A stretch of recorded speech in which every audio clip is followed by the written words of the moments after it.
அவுதுபில்லாஹி மினஷ் ஷைத்தானிர் ரஜீம். பிஸ்மில்லாஹிர் ரஹ்மானிர் ரஹீம். அன்பார்ந்த நேயர்களே, பலஸ்தீன் மீட்பு போர் 981வது நாளை எட்டி இருக்கிறது. அது இன்னும் ஹயாத்தோடு இருக்கே அந்த பிரச்சனை. அதனால் அதை நம்ம ஒரேடியாக ஒதுக்கி விட்டு ஏதோ ஈரானுக்கும் இந்த பிணந்தின் கழுகுகளுக்கும் நடக்கக்கூடிய யுத்தத்தை மட்டும் பற்றி பேசி கொண்டு இருப்பது நமது நோக்கமும் அல்ல, அது நமது வேலையும் அல்ல என்பது போலதான் இருக்கிறது.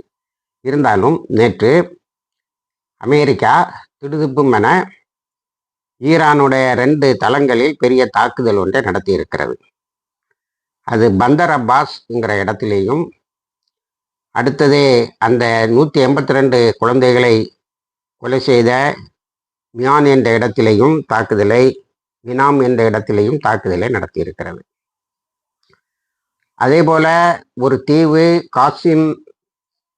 கெசிம் ஐலண்ட் என்று சொல்லக்கூடிய கெசிம் தீவையும் தாக்கி இருக்கிறது. இந்த தாக்குதலில் நடந்த உடனேயே ஈரான் அமெரிக்காவினுடைய கப்பல்கள் மீது சரமேரையாக தாக்குதலை நடத்தி இருக்கிறது. இந்த தாக்குதலை செண்டமே ஒத்துக்கொள்கிறது. எங்களுடைய டஸ்ட்ராயர்கள் அழிந்தது உண்மைதான், பெரிய அளவில் எங்களுக்கு பாதிப்பு ஏற்பட்டதுன்னு உடனேயே ஒரு பயங்கர பல்ட்டி யார் ட்ரம்ப்பு, நம்ம போர் நிறுத்தம் ஒன்று நின்றுடலப்பா, போர் நிறுத்தம் கண்டினியூ ஆகிறது அப்படின்னு சொல்லியிருக்கான். ஆனால் ஈரான் அடிப்பதை நிறுத்தவில்லை. ஏன்னா இந்த முதல்ல ஹர்முஸுக்குள்ளால நான் எல்லா கப்பல்களையும் மீட்க போகிறேன், 3000 கப்பல் நிற்கிது, ஒவ்வொன்றா அமெரிக்க கப்பல்கள் மீட்டு கொண்டு வந்துடும் சொல்லுது ஒன்று. அது ப்ராஜெக்ட் ஃப்ரீடம்னா அதை 48 மணி நேரத்தில் பின்வாங்கினா. கேட்டதுக்கு நாங்கள் போனோம், ஈரான் பயங்கரமாக அடிச்சு, அதனால் திரும்ப வந்துட்டோம். வார்னிங் ஷாட் தான், எச்சரிக்கை தாக்குதல்கள்னால் அதிலே ஓடி போயிட்டான். இப்போ பாருங்கள், டக்குன்னு ஒரு 3 தாக்குதல் நடத்திட்டு அவன் 3 கப்பல் அடித்த உடனே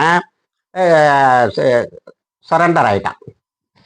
அப்போது இது பென்டகன் ஒரு அறிக்கை விட்டுருக்கு, நமக்கு நஷ்டம் அதிகமாக தான் ஆச்சு, ட்ரம்போட இந்த முடிவு அறவே சரியில்லை என்று சொல்லியிருக்கிறது. இருந்தாலும் ஐஆர்ஜிசி தொடர்ந்து தாக்கி கொண்டு இருக்கிறது. இவர்களோட போர் நிறுத்தம் இருக்குன்னு அவங்களும் சொல்லிட்டு அடிச்சுட்டே இருக்கிறாங்க. இது இவங்களுடைய ஒரு டாக்டிக்ஸ். லெபனானில் போர் நிறுத்தம் இருக்கு, ஆனால் தாக்குதல் தொடருது. இங்கே போர் நிறுத்தம் இருக்கு, இன்டெஃபினிட் சீஸ்ஃபயர், அதாவது கால வரை அறை அற்ற சீஸ்ஃபயர், ஆனாலும் தாக்குதல் நேற்று நல்ல வாங்கி கட்டியிருக்கேன்னுவோம். இதில் என்னன்னா, சவுதி அரேபியாவும் குவைத்தும் நேற்று ஒரு அறிக்கை விட்டுட்டு அமெரிக்காவினுடைய தளங்களை, எங்கள் நாட்டில் உள்ள அமெரிக்காவினுடைய தளங்களுக்கு அமெரிக்கா இனி வரக்கூடாது, நாங்கள் அக்சஸ் டு யுஎஸ் பேசஸ் கிடையாது, உனக்கு கிடையாது, இங்கே வரக்கூடாதுன்னு. அப்போ இதில் தெளிவாக நம்ம சொல்ல வேண்டியது என்னன்னா, அனதர் வார் வித்தவுட் கல்ஃப் பேஸ், இன்னொரு யுத்தம் தொடங்குகிறது. ஏன்னா ஈரான் அடிக்கிறதை இன்னும் நிறுத்தலை. இவன் சீஸ்ஃபயர் திரும்ப நான் சீஸ்ஃபயருக்கு வந்துட்டேன்னு சொன்னதை, நான் திரும்பியும் போர் நிறுத்தத்துக்கு வந்து விட்டேன்னு சொன்னதை அது கேட்கவில்லை. ஆகவே தாக்குதல் தொடருகிறது. இப்போ கப்பல் எல்லாம் அடி வாங்கிட்டு பிளாக் ஆகிட்டு வெளியே போயிடும். இப்போ கல்ஃப் கண்ட்ரிஸ்னோட பேசஸ் இல்லாமல், தளங்கள் இல்லாமல் யுத்தம். அப்போ ஈரான் இனிமே இந்த வளைகுடா நாடுகளில் உள்ள அமெரிக்க தளங்களில் மிச்ச மீது உள்ளதை அடிக்கலாம். ஆனால் நிச்சயமாக மற்ற அரபு கண்ட்ரிஸினோட எண்ணெய் வளங்கள் அது இதில் அடிச்சிடக்கூடாது. ஏன்னா அவன்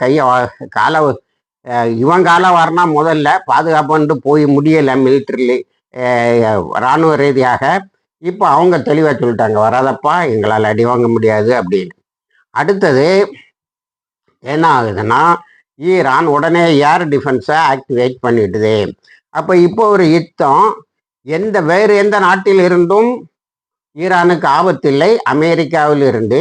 இதில் ஒரு விஷயம், ஒரு உண்மை என்ன சொன்னால், நமக்கு இப்போ 200 கிலோமீட்டரில் நிற்கக்கூடிய கப்பலை தான் நீ அடிச்சிருக்க. யார்? ஈரான்.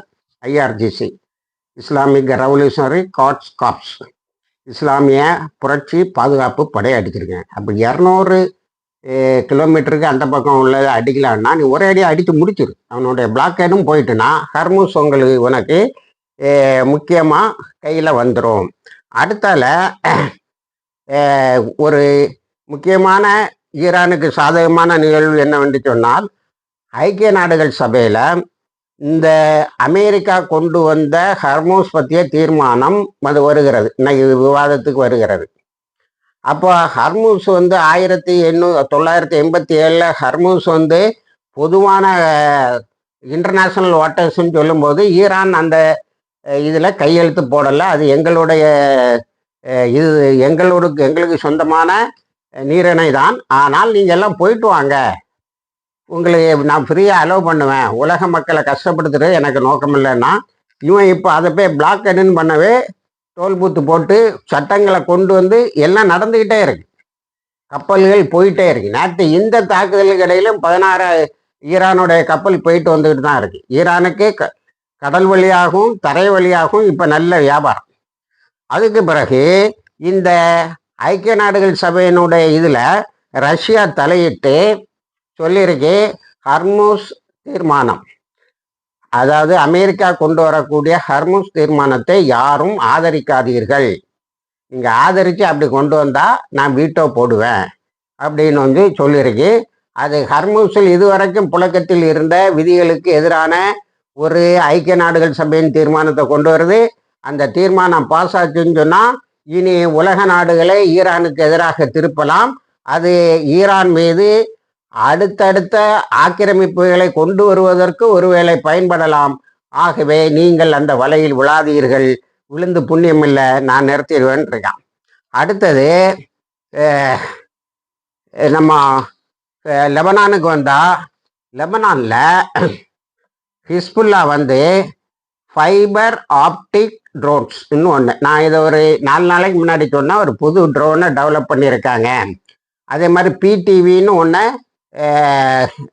ஒரு ட்ரோனையும் டெவலப் பண்ணியிருக்காங்கன்னு நேற்று அதை வச்சு அடித்ததில் 18 இஸ்ரேலிய இராணுவத்தினர் அழிந்திருக்கிறார்கள். அத்தோடு 4 கமாண்டரும் 4 மெர்காவா டேங்கும் அழிஞ்சிருக்கு. இப்போ இந்த ஃபைபர் ஆப்டிக் ட்ரோன்ஸ்ன்னு சொல்லக்கூடிய இந்த புது வகை ஆளில்லா விமானத்தினுடைய இதை பற்றி இஸ்ரேலுடைய இராணுவம், அதாவது இன்டர்நேஷ்னல் ஐடிஎஃப் டாக்குமெண்ட்டுன்னு சொல்கிறாங்க, இன்டர்நேஷ்னல் இஸ்ரேலி டிஃபென்ஸ் ஃபோர்ஸோடைய டாக்குமெண்ட். அந்த டாக்குமெண்ட் என்ன சொல்லுதுன்னா, இந்த ஃபைபர் ஆப்டிக் ட்ரோன்ஸு புதிய கண்டுபிடிப்பு.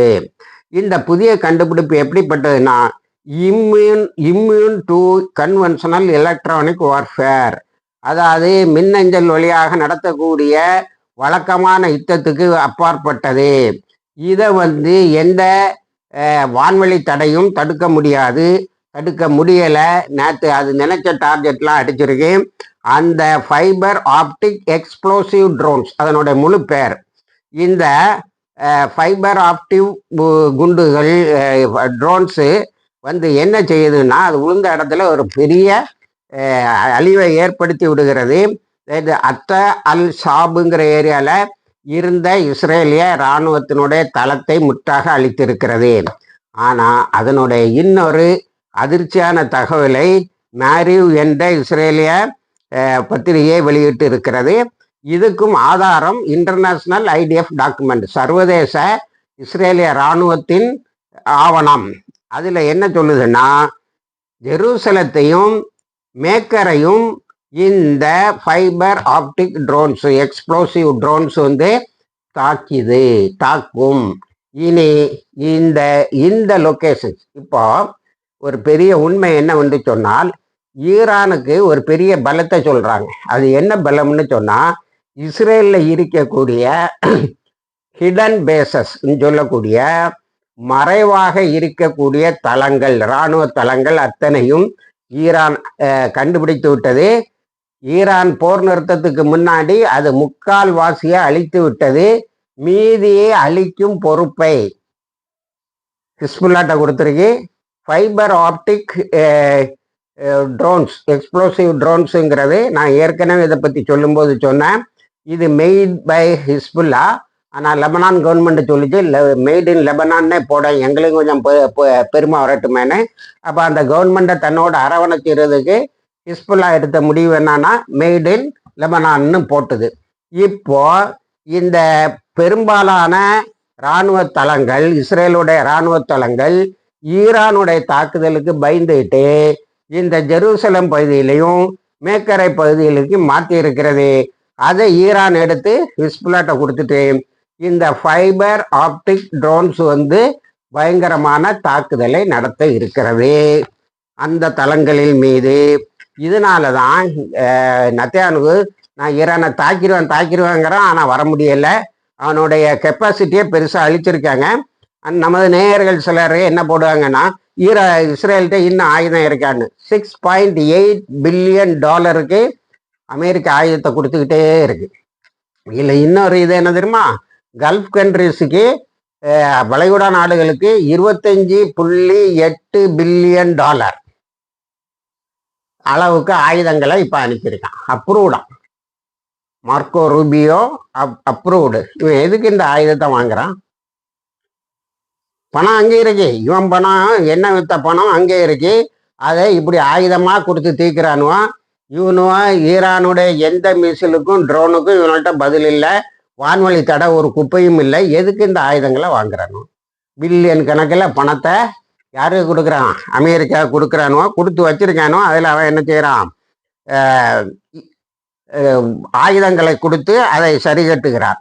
முட்டாள்தனமாக பணம் போகுது. அதனால நம்ம நேயர்கள் என்ன பார்க்கணும்னா, அரபு நாட்டு பணத்துல அவன் இஸ்ரேலுக்கும் ஆயுதம் கொடுக்குறான், இவனுக்கும் தேவையில்லாத ஆயுதங்களை கொடுத்து வைக்கிறான். ஏற்கனவே போட்ட எக்ரிமெண்ட். அதனால இவனை ஒன்றும் செய்ய முடியாது. அடுத்தது, லெபனானுடைய தாக்குதல் தொடர்ந்தால் ஈரான் நாங்கள் இனி அங்கேயும் தாக்க வேண்டி வரும். எப்படி நீ இதை உடச்சி விட்ட? ஹெர்முஸ் பகுதியில் பிளாக்கேடு நின்றுகிட்டு இருந்த. இப்போ தாக்குதல் ஆரம்பித்தா நாங்களும் தாக்கிட்டோம். இனிமேல் லெபனான் மீது தாக்குதல் நடந்தால் இஸ்ரேலையும் நாங்கள் தாக்க வேண்டியது வரும்னு சொல்லிட்டாங்க. அதனால இந்த யுத்தம் ஒரு புது கோணத்தை நோக்கி அதிவேகத்தோடு போகுது. இதில் நம்ம கவனிக்க வேண்டியது என்னன்னா, இந்த சீஸ்ஃபயர் டைமில் நவம்பர் 24, 27, 1924 2024 ஏற்பட்ட அந்த ஒப்பந்தத்துக்கு பிறகு ஹிஸ்புல்லா சும்மா இருக்கல, ட்ரோன்ஸ் கேப்பபிலிட்டிஸை டெவலப் பண்ணியிருக்கான். ட்ரோன்ஸ் ரொம்ப முன்னேற்றத்துக்கு கொண்டு போய் இன்னைக்கு இஸ்ரேல் அதிரக்கூடிய பிடிவி ட்ரோன்ஸு, அதே மாதிரி ஃபைபர் ஆப்டிக் எக்ஸ்ப்ளோசிவ் ட்ரோன்ஸு இதை வளர்த்து வச்சிருக்கான். இதுதான் அமைதியான நேரத்தில் அவர்கள் செய்திருக்கக்கூடிய வேலை. அதே தான் ஈரானும் இப்போ செய்துட்டு இருக்கு. ஈரான் ஏற்கனவே என்னட்டு இருக்க புது எக்ஸ்ப்ளோசிவ்ஸ்லாம் நான் இன்னும் பயன்படுத்தலை. ட்ரோன்ஸு, மிசைல் எல்லாத்தையும் நான் பயன்படுத்தலை. இப்போ குரூஸ் மிசைல், பிளாஸ்டிக் மிசைல் எல்லாத்தையும் சேர்த்து தான் அமெரிக்கானுடைய கப்பலை அடித்தான். அடுத்த நிமிஷமே சரண்டர் ஆயிட்டானுவோம். இருந்தாலும் நாங்கள் உடல்ல, எங்களுக்கு இவனுடைய இது தெரிஞ்சு போச்சுன்னு சொல்லியிருக்காங்க. அப்போ இந்த மாதிரி நேரங்களில் எப்போவுமே எதிரி ஓஞ்சிட்டான்னு இல்லாமல், எப்போவும் எதிரி நமக்காக தயார் பண்ணிக்கிட்டு இருக்கான். எப்போவும் நம்மளை அடிப்பான்னு நம்மளும் தயாராக்கணும்.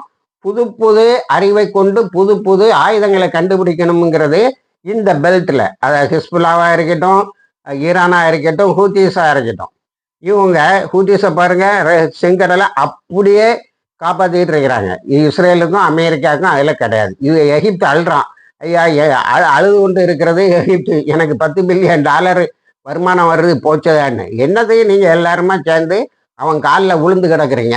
அடுத்தது காசாவுக்கு வந்தால் ஒரு சோகமான சம்பவம்.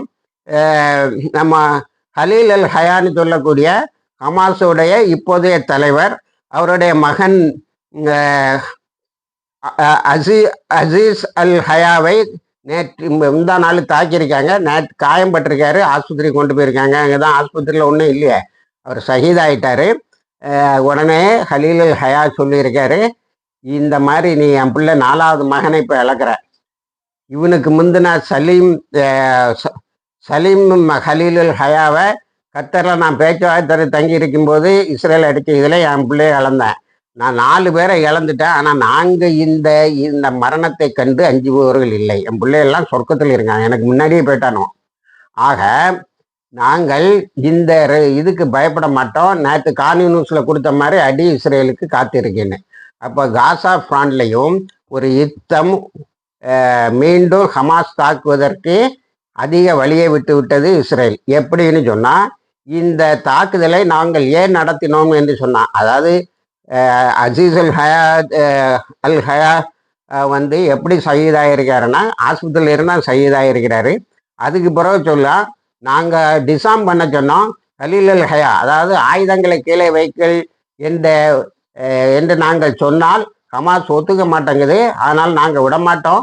அதனால தான் நான் அவரை அச்சமூட்டை தான் அவருக்கு பையனை நாங்கள் குறிவைத்து கொலை செய்தோன்னு சொல்லியிருக்கேன். சொல்லியிருக்கேன் இந்த அச்சம்லாம் இங்கே கிடையாது.